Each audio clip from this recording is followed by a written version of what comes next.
Welcome to Love Ed with Julie and MJ.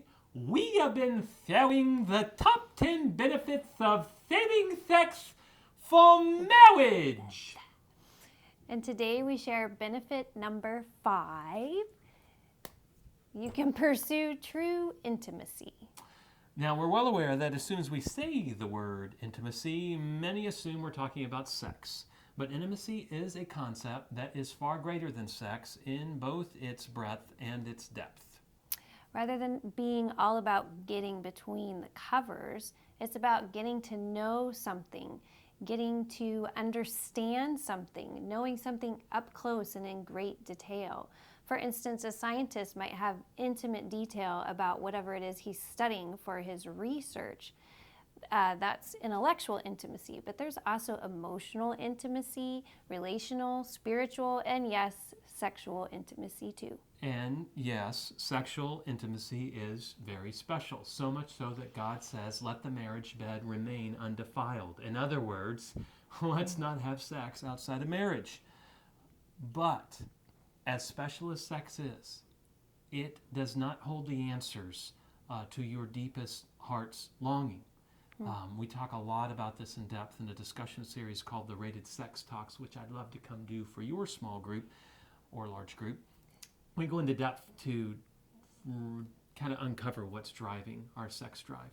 But that said, let's get back to intimacy and let's look at just a little quick snapshot of it in 1 Corinthians 13, verse 12. Which says, "For now we see only a reflection as in a mirror. Then we shall see face to face.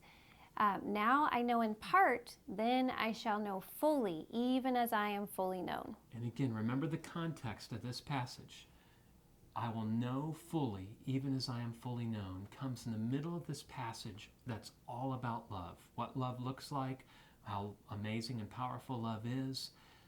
And the reason, the true meaning of love is for us to be able to be in intimate relationship. First, of course, with our God, and then reconciled with each other. Whether you know it or not, whether you believe it or not, that is the intimacy that your heart most deeply longs for. Sex and even romance can keep your heart from being fully known because physically you feel like you're close and you are. But you're actually chemically bonding to someone. You're intentionally bonding to them, not in a relational way. Instead of true intimacy, you're really experiencing infatuation. So if you're a science experiment, then sex is great, lots of chemical bonding. But if you're a human, your soul longs for something more. This is why we call sex an intimacy imposter. In the sexual experience, two bodies are saying, we're close, we're one, but your bodies are lying. Many couples believe sexual experience will bring them closer together, and that's certainly been the case for us in marriage. Well, yes, and that's what God meant for it. But all the making out that we did prior to marriage did not bring us closer together.